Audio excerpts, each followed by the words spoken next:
Foul Blau, the German summer offensive, continued in the late August period, with the Germans and Romanians trying to take the oil fields of the Caucasus, whilst a host of Axis armies were securing their northern flank.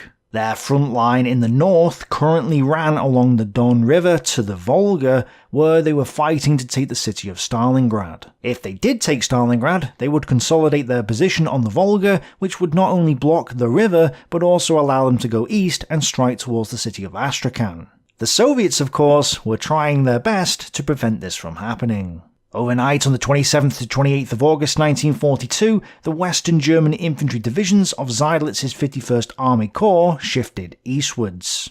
This move was designed to concentrate more forces in Kampfgruppe Kegler's area to permit a greater breakthrough effort towards Wittersheim's trapped corps. However, this drew troops away from the west, which meant that there wasn't a continuous German front line in the area. This gave the remnants of the 399th Rifle Division an opportunity, and they took it. A number of them managed to slip back through the unsolidified German lines to reach their comrades in the Ilarianovsky area. Then, the survivors of the 399th Rifle Division joined the 131st and 112th Rifle Divisions and the 20th Motorized Rifle Brigade and stood their ground north of the railway line. Also overnight, Colonel Gorokov's 124th Rifle Brigade crossed over the Volga into Stalingrad and began moving to the front line near Rynok. Now, this might seem like a minor event, but it isn't. This brigade and its commander, Sergei Gorokov, are going to be with us for quite a while, so take note that this was when Gorokov and his brigade entered the ring. Now, this relatively minor move probably went unnoticed by the Germans, as their attention was drawn to the rattle of T-34 tracks that could be heard in the darkness. The noise of tracks and engines confirmed their fear that another Soviet attack was on its way, and sure enough, as daylight broke, Soviet infantry stormed up and across Hill 147.6 and also overran the railway embankment. German artillery rained fire upon the Soviet infantry, and a counterattack was launched. One company each of Panzers and Panzer Grenadiers surprised the Soviets and forced them to withdraw. Then, as the Soviets were assembling for another attack from Hill 147.6, the Germans struck them first, clearing them from the hill and retook all their lost positions. In the air above this battlefield, Hauptmann Steinhoff engaged 3 Lag 3s east of the Volga. But as he was trying to get one in his sights, the temperature gauge of his engine indicated that something was wrong. Then his engine started to give in, and he was compelled to break off his attack and head back west. With black smoke now flowing from the engine, Steinhoff had little choice but to make a belly landing on the steppe, which he did in front of a group of soldiers from the 16th Panzer Division. Steinhoff had survived, but one of his squadron comrades was not so lucky, and he wasn't seen again. West of this action, Soviet tanks and infantry also struck into the area around 564th Kilometer Station and the Tartar Trench, but were repulsed once again. And as the attacks around the pocket slowly petered out, it became obvious to all that the Soviets' force strength and their morale had been depleted. Soviet attacks had been strong over the past few days, yet poor leadership and uncoordinated actions robbed them of any chance of success, wasted vast numbers of men and tanks, and created discontent amongst many Red Army soldiers. But the Soviet commanders stubbornly refused to give up their attacks, and captured Soviet prisoners warned the Germans of another incoming assault. In fact, the 26th and 27th Tank Brigades of 2nd Tank Corps had just received 21 T-70 tanks and were preparing for yet another assault due to start the next day. Colonel Gorokov's newly arrived 124th Rifle Brigade, with 6 tanks from 99th Tank Brigade, had also spent the day preparing to strike north and would do so on the next day as well. So, with their morale collapsing and their strength wavering, it was at this moment that Colonel Zarayev made a decision. Knowing that the situation in the north was desperate, he ordered the remaining NKVD and militia units to reinforce the Orlovka sector. Unfortunately, to the frightened citizens of Stalingrad, the departure of the NKVD and militia units confirmed their worst fears. Obviously, in their eyes, the city was about to fall, and so they took matters into their own hands and began to flee. On 28th of August 1942, an event occurred which was subsequently suppressed in all post-war Soviet histories: a mass flight from the city.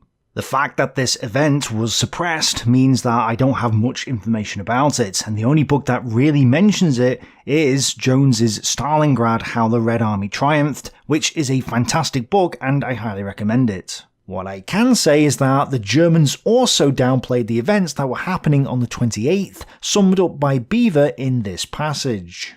The Russians continually mounted diversionary attacks on both sides of the corridor. General Huber's responses to these ill-coordinated lunges were sharp and successful. He moved his headquarters on the 28th of August into a tapering ravine which offered better protection against the nightly air attacks. He ensured himself an undisturbed night's rest by sleeping in a straw-lined pit under his tank. Except these were more than just diversionary attacks, and we heard in the previous episode how Huber was on the verge of ordering a breakout from the pocket.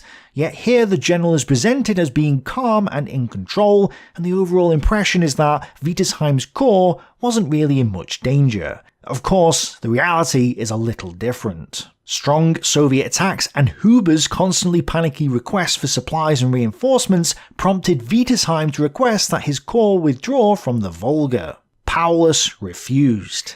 Indeed, it seems that Kampfgruppe Kegler's relief effort was the reason why Huber didn't retreat.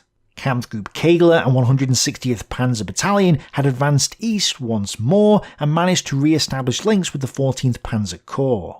Again, supplies were shifted into the pocket. The timely arrival of the supplies saved the fiery General Huber an embarrassing moment. He had just agreed with irate staff members to pull back from the Volga and try to reach the 6th Army's main lines back at the Don. And, rather than fall back again, Kegler formed an all-round defensive position established on a hill in the middle of the area where 160th Panzer Battalion, some flak units, and pioneers huddled for the evening. The idea was that this would make it easier in the future to re-establish links with Wietersheim's men rather than having to go the complete distance each time. Of course, this technically also meant that there was now two pockets of German forces, but at least they dominated the no man's land between them. Zooming out a little to see the operational level, it's fair to say that the 6th Army had become bogged down in all the areas that it was fighting. 14th Panzer Corps was still surrounded, whilst 51st Army Corps was attempting to re-establish contact with it. 8th Army Corps sat in its bridgehead, doing little. The fighting in the Serafimovich area had died down, and despite another Soviet attempt this day to break through the lines, 11th Army Corps' front remained stable too. And nothing had happened in 4th Panzer Army's area at all over the last couple of days. Overall then, it would be reasonable to conclude that the Axis attack on Stalingrad had stalled once again, and it's clear that they were having anything but an easy ride getting to the city.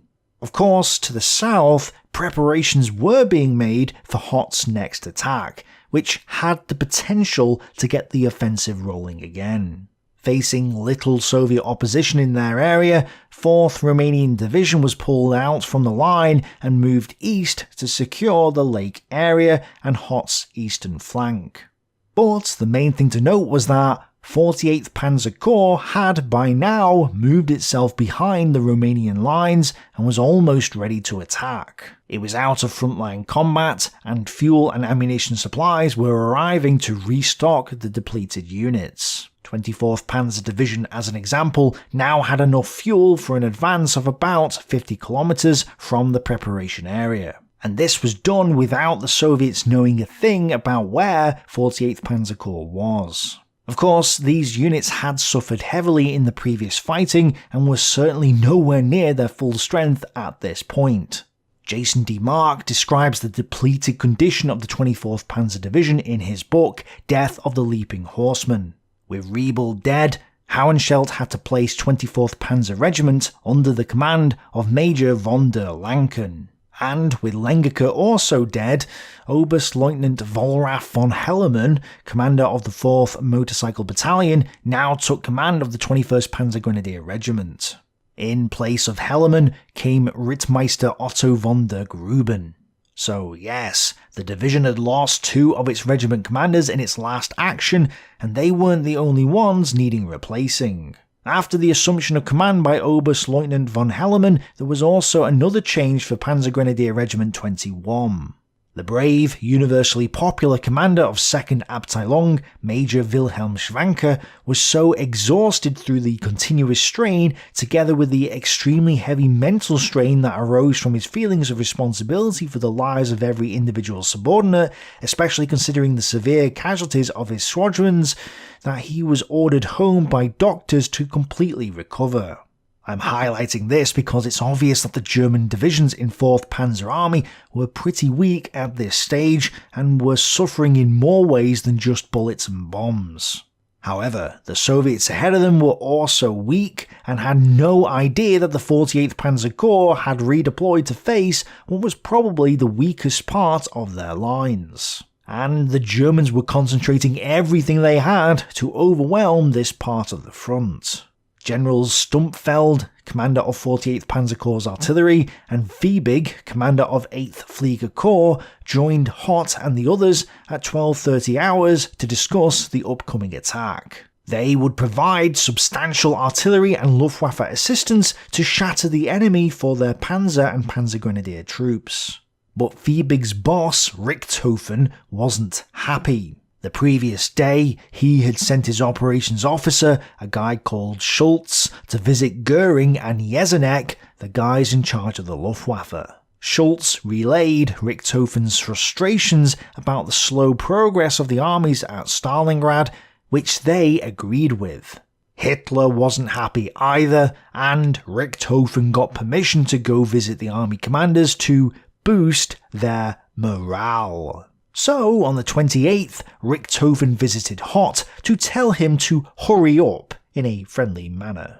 But Hott had learnt about Richthofen's complaints to the higher-ups and immediately confronted him when he arrived. Richthofen was shocked and embarrassed, and quickly blamed Goering and Jesenek for having supposedly twisted his words. This backtrack soothed Hott's temper, although this was the first open clash between the arrogant airman and his army colleagues. It would not be the last. Thing is, Richthofen wasn't exactly wrong, since Hott's 4th Panzer Army hadn't gone anywhere over the last week or more. Richthofen had actually described his army as having worn-out leadership and feeble troops, which goes against the usual description of the amazing and unbeatable Wehrmacht that you get from the other German generals and Wehrabus. Well, Richthofen's assessment is probably unfair, since, as Hott pointed out to Richthofen, it was fuel that his men lacked, not courage. But it's also difficult to not come to the conclusion that Hott really had to get his army moving to make up for lost time, and to disprove the idea that he and his army weren't worn out. Luckily though, his next attack had the potential to do just that.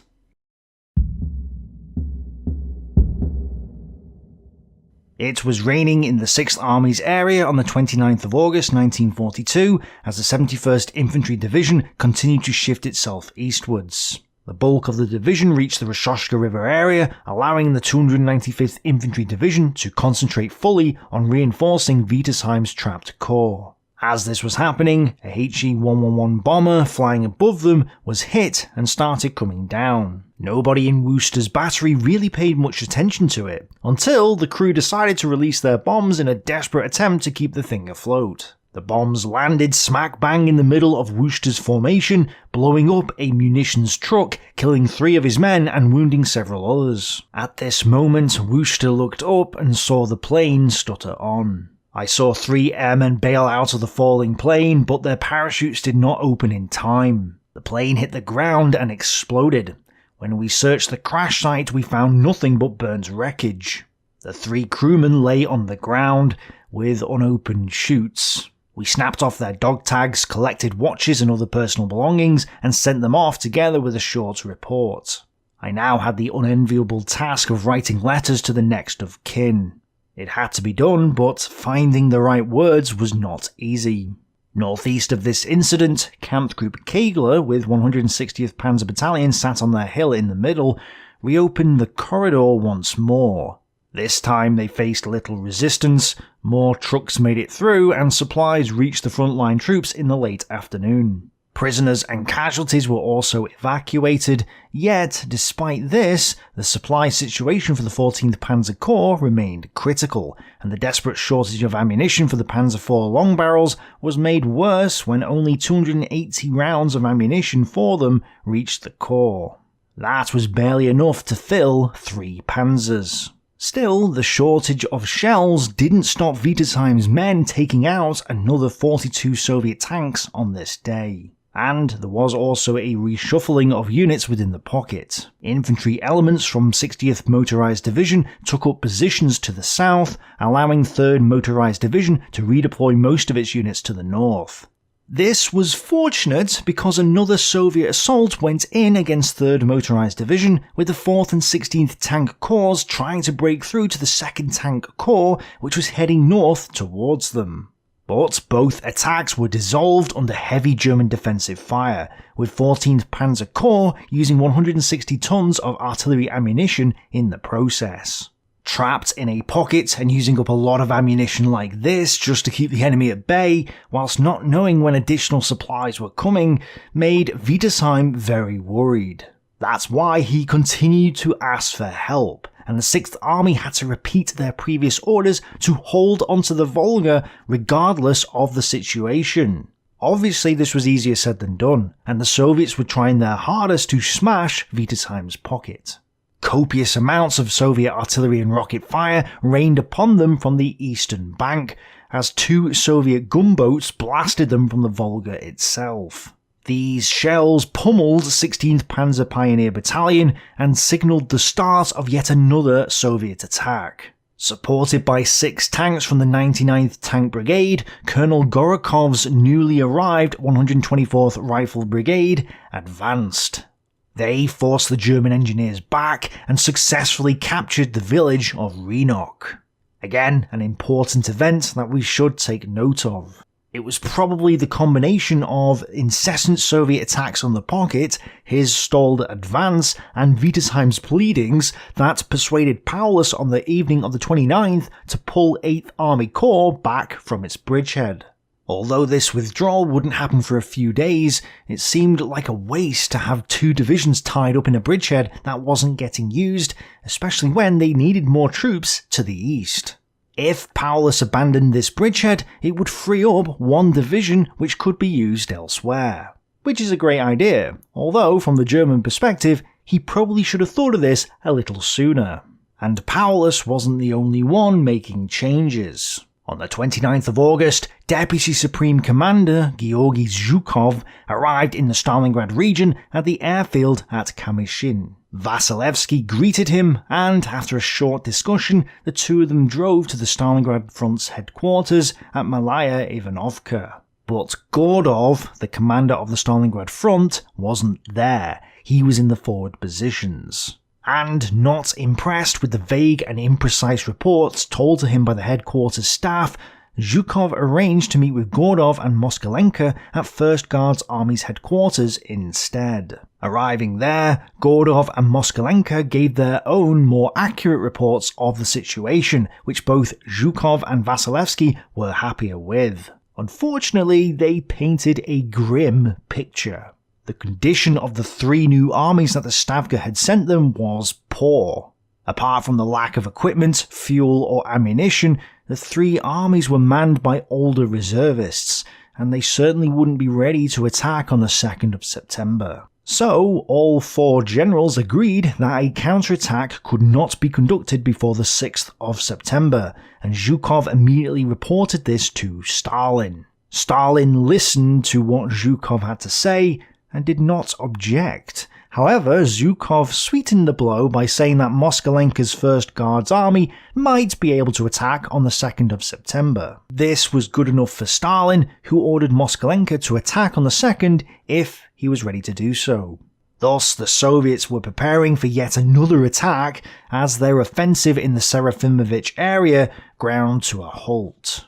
However, in an attempt to consolidate the ground won, Danilov now sent in the 124th Rifle Division across the Don to capture and secure the eastern flank of his bridgehead. This forced the Germans to commit to the area the first elements of 22nd Panzer Division that were arriving on the scene. The Germans successfully stabilised the situation at the cost of 2 Panzer 38T Czech tanks and 7 casualties. And this fighting west of Serafimovich now more or less subsided for a few days, so it's worth assessing the outcome of this battle so far. As Isaev points out, the Soviets had successfully established a bridgehead over the Don, and this would come in very handy in a couple of months' time. But this foothold had been carved at the cost of horrendous casualties. 13,108 men killed, missing or wounded by the 1st of September,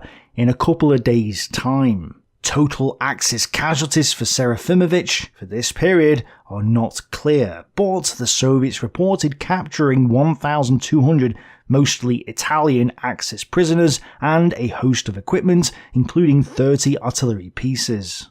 79th Infantry Division reported about 685 casualties for the period, although not all of them would have been taken fighting for this particular bridgehead because the division was defending further along the Don.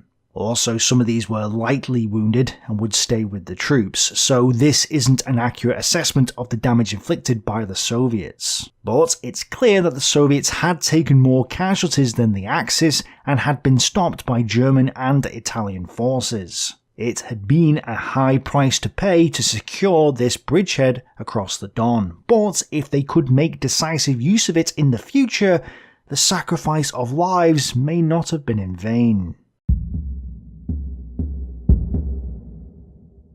In order to fulfill its obligations for the upcoming attack, 24th Panzer Division was split into 3 Kampfgruppen. The first was Kampfgruppe Lanken, which was the armoured spearhead for the division. This currently had at least 52 operational panzers, but possibly more, and was backed by artillery and flak elements. The second was Kampfgruppe Broik, with most of the division's infantry, engineers and anti-tank elements. It also had the remainder of the artillery and the 243rd Sturmgeschütz Battalion in support as well. Then there was the divisional reserve, which was Kampfgruppe Edelsheim. This was a mixed regiment-sized group, which included 4th Motorcycle Battalion and the 800th Brandenburger Company. 29th Motorized Division, with its 25 operational tanks, was also split into 2 pieces, although not all of it was in this area. Kampfgruppe Ulich, which was the reinforced 15th Infantry Regiment, had stayed on the army's eastern flank, while the rest of 29th Motorized Division had moved to positions behind the 14th and 24th Panzer Divisions.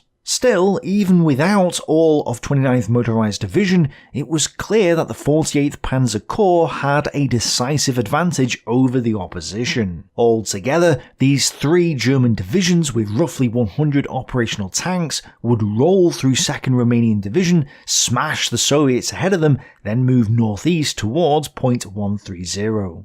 And with practically no anti-tank capability and lacking 80% of its artillery, the 3,700 men of the 126th Rifle Division, which lay in the area opposite Kempt's corps, simply weren't going to stop this attack. Through the concentration of forces, General Oberst Hott achieved a 4-to-1 advantage in infantry and total superiority in artillery and armour. But as though these numbers weren't already bad enough for the Soviet side, some authors have exaggerated the numbers still further. Popov states that the 5 Axis divisions attacking the 126th Rifle Division had 200 tanks. Oh, and behind the tanks moved files of drunken infantrymen.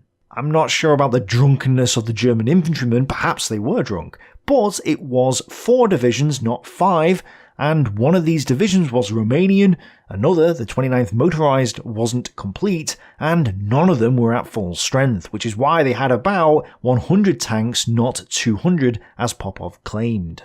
But this was still a massive advantage. Shumilov's defences were concentrated on his eastern, not western, flank, which is where he had just sent the 40 new T-70 light tanks he'd received on this day. This meant that Shumilov had no tanks in the area where Hot's attack was about to strike. So yes, the 126th Rifle Division was still vastly outnumbered and outgunned, even though the Axis numbers have been exaggerated in some of the Russian sources.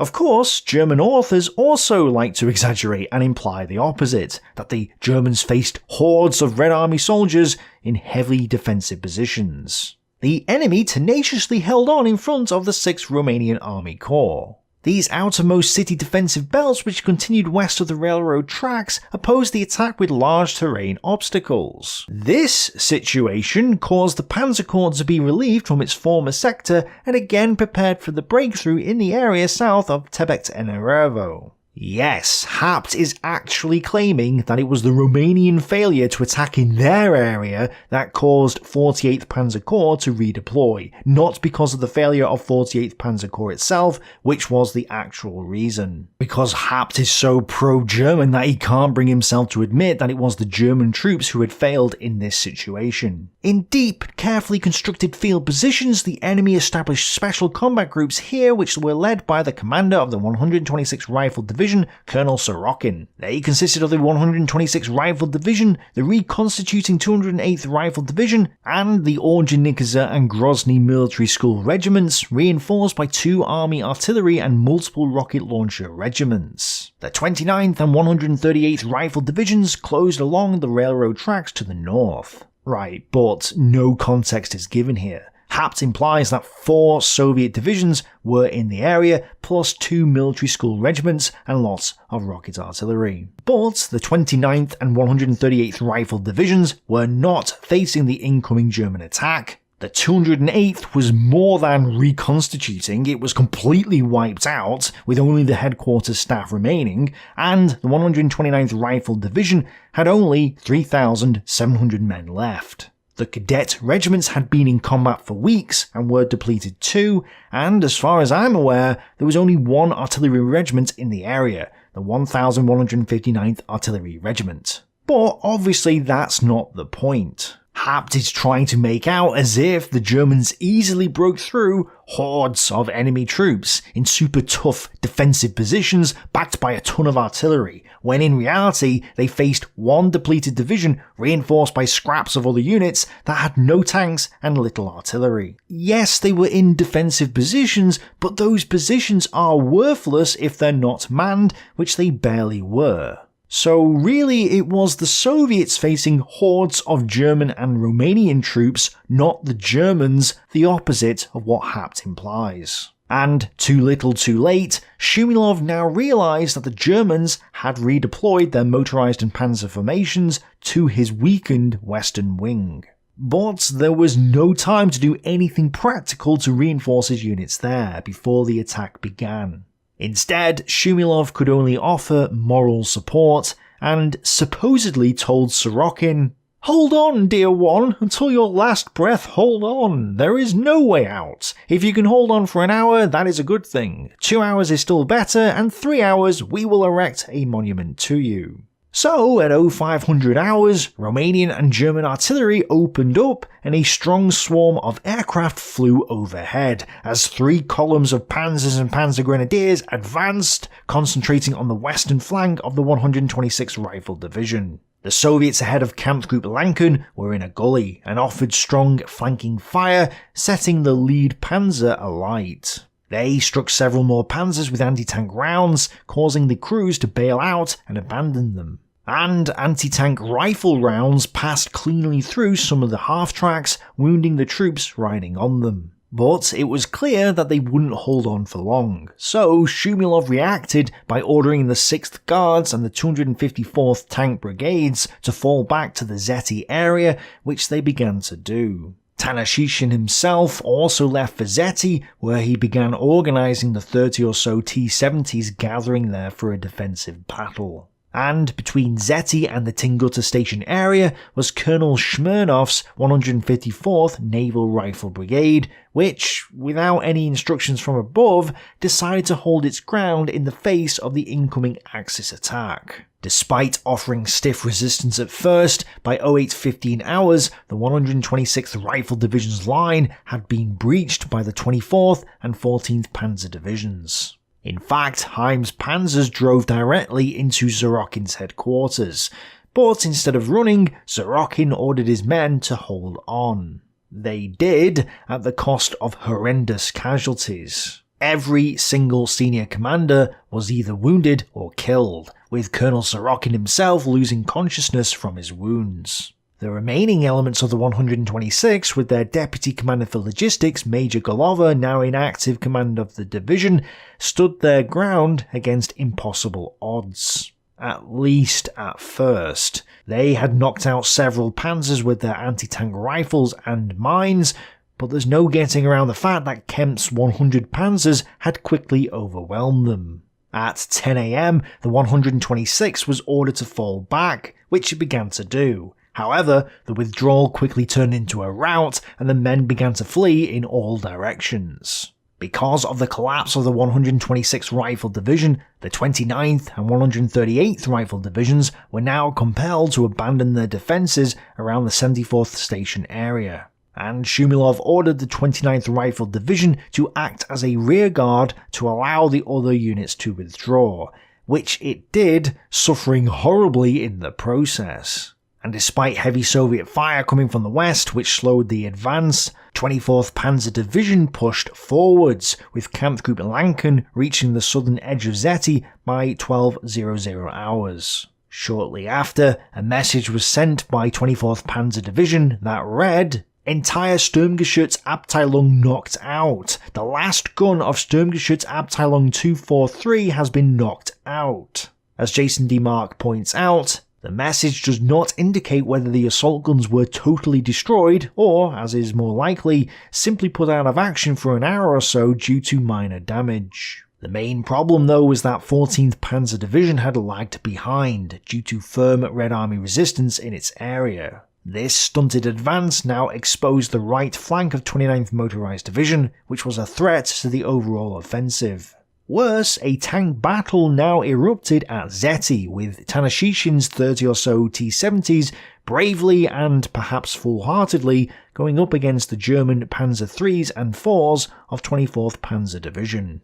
This clearly one-sided tank battle in the area north of Zeti did, however, bring the main advance to a halt. Sometime during this fight, the panzers overwhelmed several batteries of Katyusha rocket launchers and other Soviet artillery, capturing them in the process. They also ran into a fixed position where 12 electronically ignited Soviet flamethrowers fired upon them, burning up at least one tank and wounding the troops. Of course, by this point, there was complete confusion on the Soviet side, with some units intermixed with each other.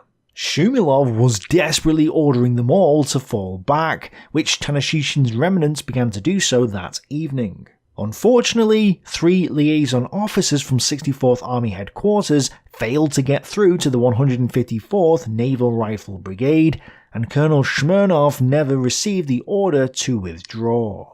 So the colonel stood his ground, as Hauenschelt made the decision to send his panzers onwards, leaving his infantry behind to sort out the situation at Zeti. And now we get to an interesting incident, Operation Hüvel, which I discussed in an old video of mine. Hauenschelt ordered elements of Kampfgruppe Lanken towards the Shevlenaya River to forge a bridgehead across it. To ensure that the bridge across the gully was taken, it was decided to trick the Soviets. So a group of Brandenburgers dressed themselves in Soviet uniforms and drove a Russian Ford truck towards the bridge.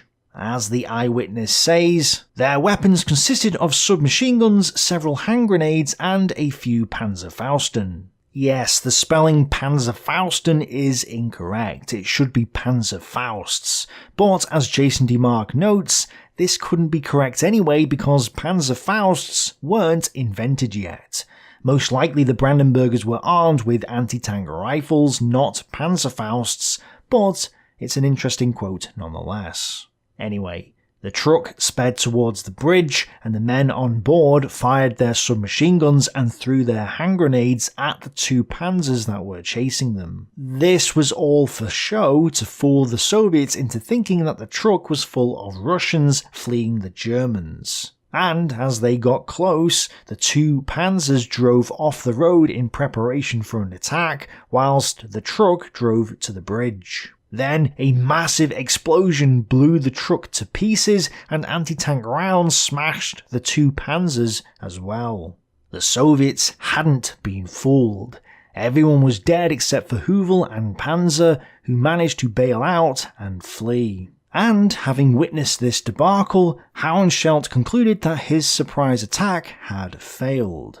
It was at this moment that he also received orders from the 48th Panzer Corps to pull back to the Zeti area. This was because Kempf and Hott were concerned with the western flank, and were also aware that both 14th Panzer and 29th Motorized Divisions hadn't kept up with 24th Panzer, so pulling back the spearhead of Hauenschelt's division would secure the northern flank of the corps. Hauenschelt therefore did as instructed. Thus, Kempf's men had smashed pretty much everything that had stood in their way, and had driven 20 kilometers by the end of the first day. They had taken casualties, with 24th Panzer reporting 172, although some of these were lightly wounded, but this was nothing compared to the Soviet side. 29th Rifle Division's rearguard action cost it dearly, having started the day with 4,500 men and ending it with 1,054. The commander and headquarters staff of the 208th Rifle Division, operating with the 126th, were captured, and the 126th Rifle Division had suffered horribly as well, although it's not clear how many men it lost on this day. But we will come back to them in the future. In the meantime, with the 29th and 138th Rifle Divisions forced back due to their exposed flank, and with German panzers threatening the rear of both the 64th and 62nd Armies, which Shumilov had no answer for because he had no reserves at this point, that evening Yeremenko ordered both Shumilov and Lopatin to withdraw. It was too little, too late. Shumilov's forces were already retreating, so Yeremenko's order was just confirming what was already happening. As Falk is correct to point out, Yeremenko's decision not to withdraw the 64th Army to the Shevlinaya River had cost the 64th Army a great deal.